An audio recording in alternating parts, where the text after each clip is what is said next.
Welcome back to the deep dive. If you're looking for the absolute essential intelligence, the synthesized insight, and really the emotional core of what seems like the wildest 2 weeks Port Charles has seen in a while, well, you are definitely in the right place. Yeah, things got intense. We are diving deep into all that turbulence that spans September 22nd right through to October 3rd. Our mission today is, well, it's to give you the shortcut to understanding these huge plot shifts that the source material for General Hospital laid out. We're not just talking surface drama here. No, not at all. We're exploring moments of really profound family grief, high-stakes legal warfare, and honestly, a truly unbelievable resurrection that is kind of challenging the laws of the genre itself. Oh, those laws are definitely broken this time, yeah. When we synthesize these 2 weeks, it feels like everything orbits around two massive events. Okay. First, you've got the Quartermain family just reeling from Monica's death.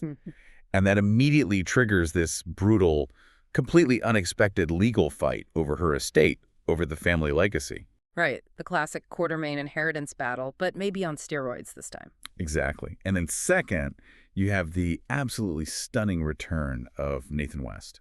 Who everyone thought was dead, long dead. Long dead. And his return forces this immediate, massive secrecy mandate on, the authorities, the hospital. And it triggers this huge wave of guilt among the people who knew him best. So that's the core dichotomy then. You've got these external legal battles clashing with these internal, deeply buried secrets. Oh, I see. We're going to cover everything. 2-day funerals, the return of characters we haven't seen in ages, and what we're calling Michael Corinthos' alibi crisis. Oh, yeah, that's a big one. By the time we're done with this deep dive, you will be fully prepared for all the fallout. Okay, let's unpack this. So the emotional frame for this whole period, it really has to start with Tracy Quartermain, doesn't it? Okay. Her reaction to Monica's death is just. It's a perfect study in how a really complex character processes loss. Absolutely. And the sources highlight her behavior right away on Monday, September 22nd. She isn't just, crying hysterically. She's doing something very specific. What's that? She's sorting through old photographs of Monica. And she's specifically reminiscing about her sharp style. And maybe most famously, Monica's love of pantsuits. The pantsuits, that detail feels really important psychologically. It is. Monica was so defined by her professional life, right? Her status as this top cardiac surgeon, her enduring, sharp sense of self. Tracy remembering the pantsuits. It's like she's focusing on Monica's strength and power, not just her vulnerability. Yeah, it's Tracy grieving in a way that actually respects Monica's formidable nature. It grounds this huge loss in something very specific, almost dry in a way. Exactly. But that moment of quiet reflection, it gets shattered pretty quickly. The doorbell. The incessant demanding doorbell at the Quartermain mansion. It just keeps ringing, interrupting her grief. And this is where Tracy's, let's say, old habits kick in, like a defense mechanism. It's a necessary shield. Yeah, because when she opens the door, who is it? Let me guess. Lucy Coe. Lucy Coe. Often the bearer of chaos, or at least unwelcome opinions. And Lucy is insistent. She needs to speak with Tracy. Probably wants to offer some overly dramatic comfort, or worse, start digging for information. And Tracy's response is just pure, classic Quartermain self-preservation mode. She slams the door. Repeatedly, the sources say. Repeatedly. Right in Lucy's face. It's almost funny in a dark way. It's this defiant act that just screams, my grief is private, and you, Lucy Coe, are absolutely not welcome here right now. And the sources make a point of noting this isn't the first time the Quartermain front door has been used as a weapon against Lucy. Not by a long shot. It's Tracy trying to exert some control in a moment where she feels completely powerless. Okay? Right, and this internal crisis, it immediately starts radiating outwards, doesn't it? Affecting other families. Instantly. Sonny and Carly get the news about Monica, and their first thought is how this tragedy is going to hit the next generation. Specifically Jason and Michael. Exactly. Both of whom saw Monica as this really central figure in their, let's face it, very complicated lives. And the grief, it also seems to expose some existing stress between Sonny and Carly themselves. That's a powerful insight. It really is. Sonny admits, he wishes he could just offer that cliche comfort, say things will get easier. But Carly pushes back. She does. She insists they have to be absolutely honest with each other. Right now. Why that specific thing at that specific time? What's the undercurrent? Well, it's highly telling. The sources suggest this isn't just about Monica. It's really about their deep, ongoing anxieties, Michael's legal problems, the whole situation with Drew's shooting. Oh, okay. Their need for absolute honesty now seems driven by this fear that the secrets and lies they've been keeping, to protect the family, Yeah. they're becoming maybe too much to handle. Monica's death is just this brutal reminder of mortality and how fragile any kind of peace is. And we also see these interesting pairings in grief, right? Jason and Britt comforting each other. Yeah, they share that loss of Jason's mother, and they have this history of trauma together, which makes their connection in this moment feel incredibly meaningful. And Drew, too. He's struggling even though Monica wasn't his biological mother. Which just underscores those powerful, kind of non-traditional bonds that somehow hold the Quartermaine family together, even when those bonds are stretched thin by years and years of fighting. Hashtag B, funeral preparations and risky moves midweek. So the emotional intensity just keeps building towards the formal events. The sources actually dedicate 2 full days, Thursday, September 25th, and the Friday after, to Monica's funeral. Wow, 2 days. That really signifies her importance to the history of Port Charles, doesn't it? It absolutely does. A Yeah. 2-day funeral is rare. It underscores her foundational role.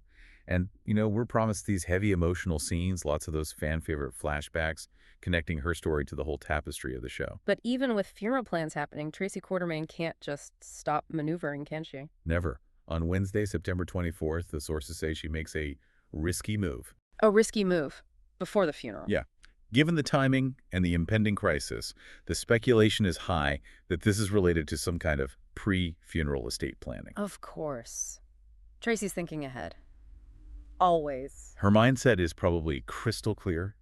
If she doesn't act immediately, the vulnerability created by Monica's death could destabilize the family's entire economic control. It's that internal Quartermaine corporate philosophy, isn't it? Seize control during transitions. Exactly. It's happened before. She's trying to lock down her vision for the Quartermaine legacy before the family even gathers to properly mourn. Interestingly, though, this risky move is kind of contrasted with a softer moment. Lulu Spencer seeks Tracy out just to offer comfort. Right, which suggests maybe Lulu catches Tracy when her emotional armor is just slightly lowered. A brief counterpoint to, the hostile door slamming she gave Lucy Coe. Okay, but here's where the living family dynamics really explode onto the scene, right? The Lois Cirillo factor. Oh, absolutely monumental. The return of Rena Sofer as Lois Cirillo for the funeral. That brings immediate drama because it forces Brooklyn, BLQ, to confront her estranged, very charismatic mother. This confrontation has been brewing for years, and the sources seem to suggest that Monica's unexpected, profound loss is actually the catalyst needed. It makes sense. Monica was the matriarchal anchor, right? The steady, maybe stern, but always present figure. Her sudden absence throws the family into such chaos that BLQ is maybe forced to rethink her resistance to her mother. So it's that classic narrative thing. A death forces the living to mend fences. Pretty much. Monica's passing, ironically, might be the thing that finally cracks through BLQ's stubbornness, allows Lois back into her daughter's life. It just shows how profoundly a shift in the hierarchy, especially losing a key matriarch, can reshape every single living relationship in that family structure. And then as the funeral continues on Friday, we get the first huge sign that the mourning period is over and the battle is truly about to begin. Yep. A surprise guest arrives, someone who shakes up the entire memorial service. And the sources are pretty confident speculating this is Monica's long-lost, long-anticipated sister, Ronnie. That's the name being floated, yes. And that's speculation. It's immediately confirmed as we roll into the next week, starting September 29th.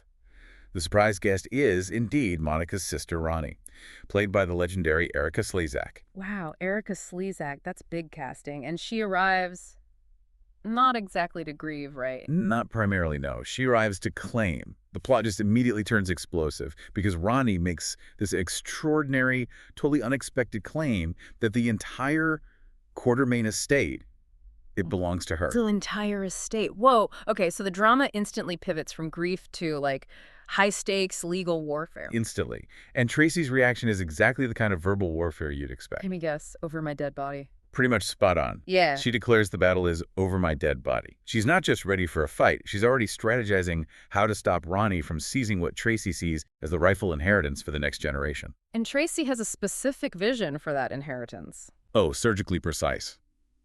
She wants the Quartermaine estate to task specifically to Michael and his children. Okay, so it's not just spite towards Ronnie. It's about maintaining a specific bloodline control. That's exactly what Tracy values above all else.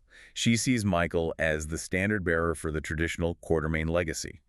Got to ensure the fortune stays with the immediate descendants she approves of. So the estate war is officially declared. Who are the lawyers lining up? Who are the chosen champions? Well, Tracy plans to hire Marco Rios, played by Adrian Anchondo. Marco Rios, known for complex corporate law, high-asset disputes, right? Exactly. His job will be to meticulously dissect all the legal documents, challenge Ronnie's claim.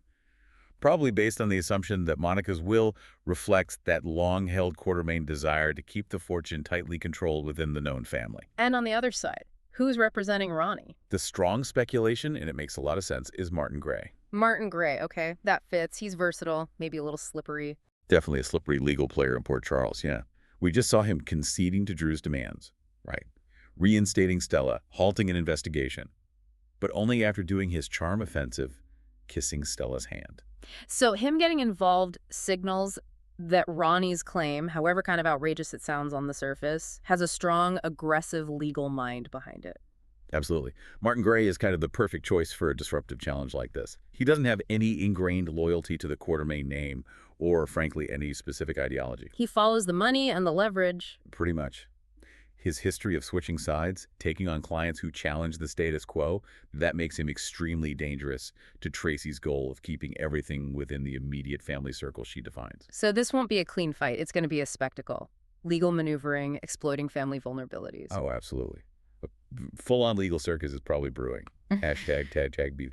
Sidebar on Quartermaine rules and puppy love. Okay, before this huge legal battle just consumes everything, we get this fascinating, almost funny little snapshot of the internal family rules that govern the Quartermaines. A sidebar involving Cody, Bell, and Brooklyn.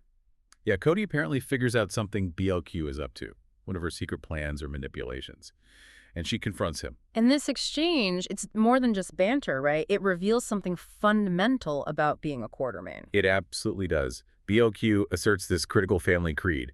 If a Quartermaine created a rule, another Quartermaine can change it. Wow. That's not legal code. That's like a family philosophy built on decades of internal power struggles, probably started by Edward Quartermaine himself. Exactly. It suggests their internal logic just supersedes any external societal rules or norms. It's the ultimate expression of entitlement, really. The idea that the world just bends to the will of a Quartermaine. Precisely. And the sources speculate this principle is being applied to a seemingly absurd but actually historically relevant family issue. A no-dog policy.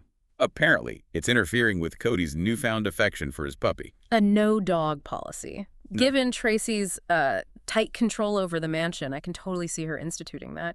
Maybe after the famous previous family dogs, Annabelle and Annabelle II, passed away, to ensure, cleanliness and control. That's the highly probable scenario, yeah. So BLQ is using a principle forged by ruthless corporate patriarchs to save a puppy. That is peak Port Charles, isn't it? It really is. She's asserting her right as a Quartermaine to abolish Tracy's strict, often kind of joyless rules, and probably doing it for Cody's sake. It's like this small, personal battle for freedom being waged under the giant banner of high-stakes family law.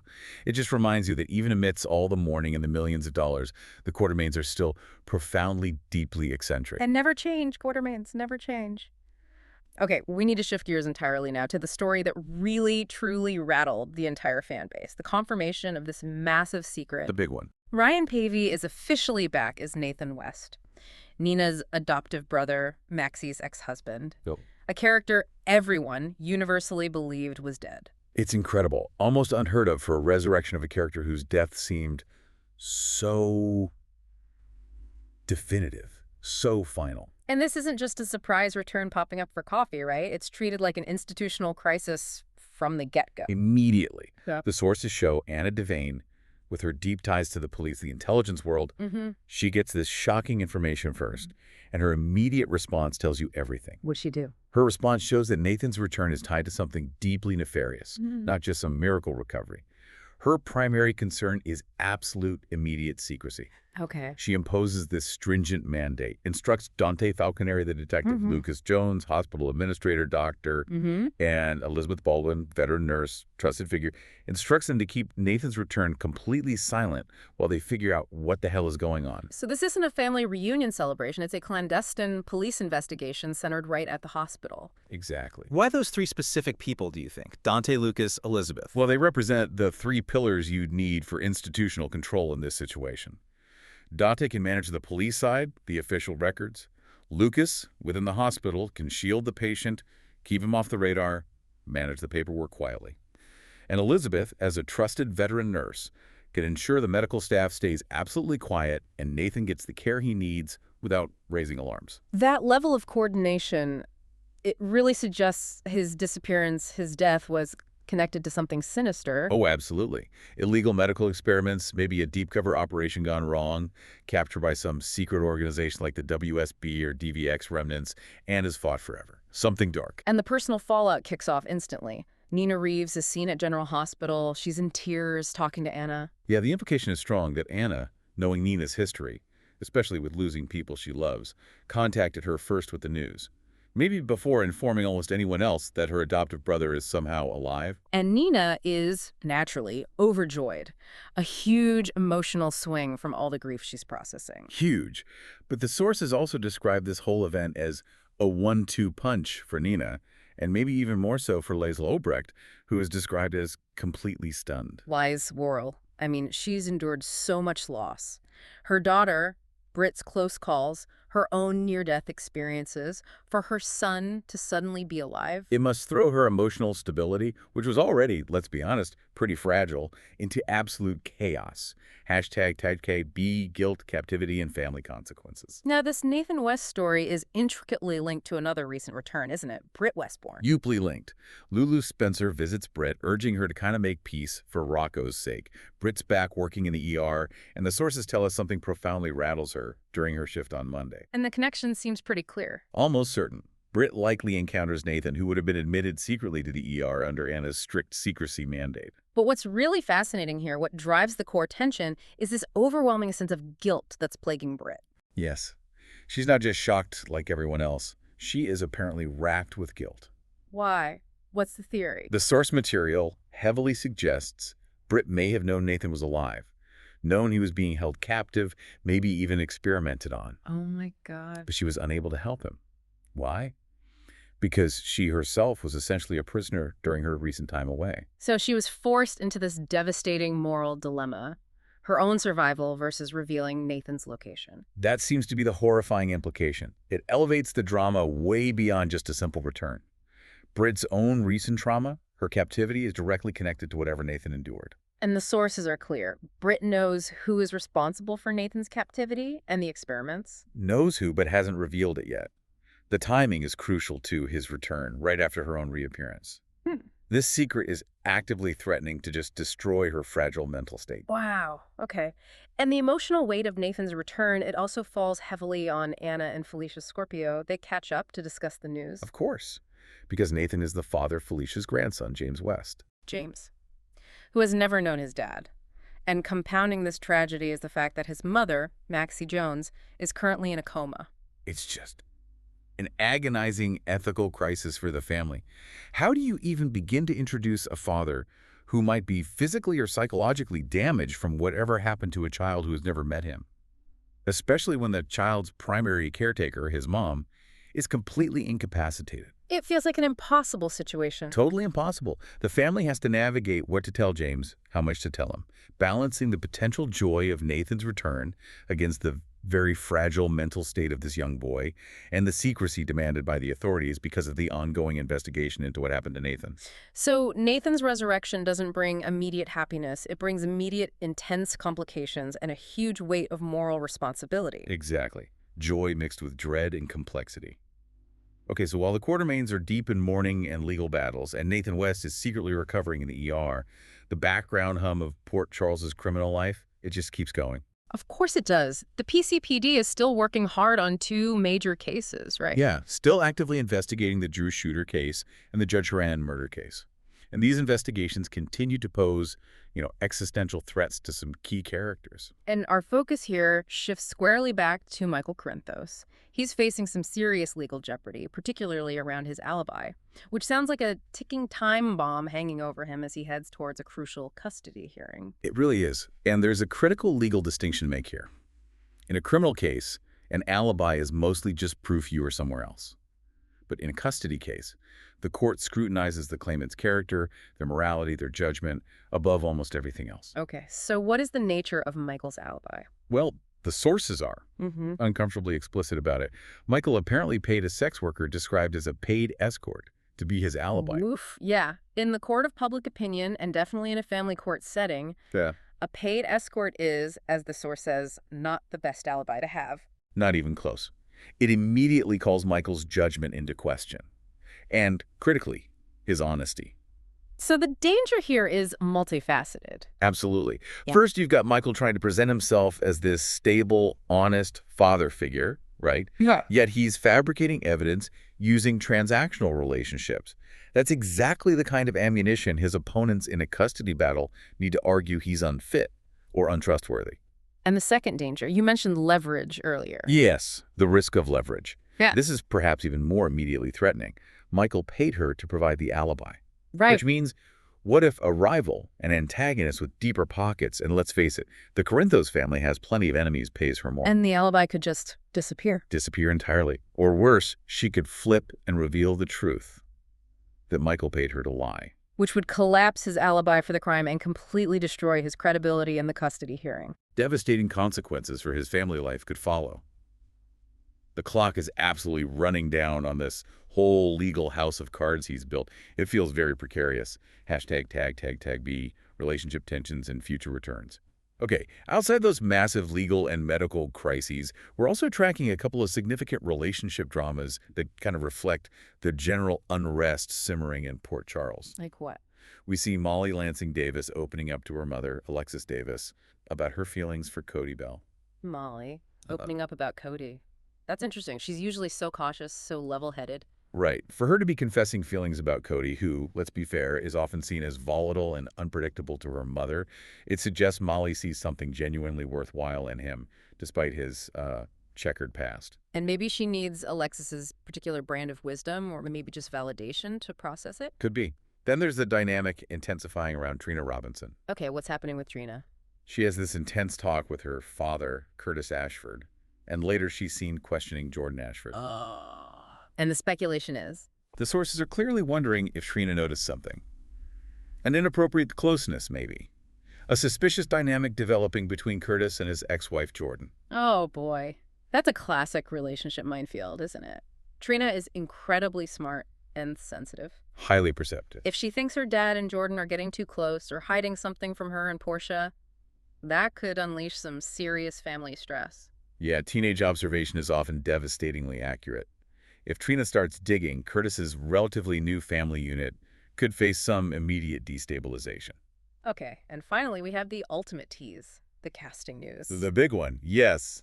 Concrete confirmation. Jonathan Jackson is back on the General Hospital set, filming scenes as Lucky Spencer. Lucky. Fan favorite, huge history. Speculation is he'll be front and center for November sweeps. That's the timing suggested, yeah. And for anyone unfamiliar, November sweeps is that crucial period when networks roll out their absolute biggest, most shocking storylines. Plot bombs designed to hook viewers and boost ratings. So his return isn't just a little cameo, it's meant to be a seismic event for the show's narrative. Absolutely. And the question the source material explicitly asks, which is the question we should be thinking about too, is what plotline is so essential right now that it demands the return of Lucky Spencer? Good question. Given his history, the Cassadines, his deep ties to Elizabeth, his complex past with Sam, with Jason. Right. His return is almost certainly linked to uncovering some buried Cassadine secret, maybe, or intervening in a plot affecting one of the core women in his life. It could even, potentially, connect back to the secret surrounding Nathan West's captivity, given all the players involved. Lots of possibilities. #tag outro. Wow, okay. This has been an incredibly complex deep dive. We've synthesized, 2 weeks of material that covered so much ground, the unique grief of the Quartermaines. Yeah, starting with Tracy's door slamming and her immediate legal maneuvering. Which then swiftly transitions into this high-stakes, generational legal war for the entire estate, all thanks to the shocking arrival of Monica's sister, Ronnie. And the likely involvement of the ever-adaptable Martin Gray. And running completely parallel to all that Q drama, we have the profound, almost unbelievable shock of Nathan West's resurrection. Which forced that massive secrecy mandate, created an immediate ripple effect of trauma and guilt, falling most heavily on Britt Westbourne. Yeah, Britt, paralyzed by the guilt of what she knows. And then young James, who suddenly has a father he's never met, right when his family is already struggling with Maxie's coma. Such complex emotional fallout. And just simmering underneath all of this high-octane drama, you've got the silent ticking clock of Michael Corinthos's legal crisis. That paid alibi just threatening to unravel his entire defense in the custody battle. Yeah. This period, it really wasn't about setting the stage. It felt like a constant, overwhelming barrage of character-defining crises, forcing everyone to confront their secrets, their pasts. Absolutely. I think this moment in time is profoundly defined by characters being forced to confront the wreckage of the past. Whether it's the immediate loss of a foundational figure like Monica, or the surfacing of these old dark secrets, like whatever Britt knows about Nathan's captivity. It's true. In Port Charles, nothing ever truly stays buried for long, does it? Not a chance. Well, thank you for joining us on this deep dive. We really hope you feel completely informed now and ready to watch the fallout from these incredible plot shifts. And here's a final provocative thought for you, listener, to maybe mull over. We saw Britt and Jason finding some comfort together in their shared grief, their shared past trauma, especially around Monica. Now, given Britt's intense guilt over Nathan's situation and her own really complicated recent history of being held captive, what personal confession, maybe something beyond just Nathan's situation, perhaps related to the people who held her, or the things she maybe had to do to survive, what do you predict will be the next secret that Britt is forced to confront? Something to think about.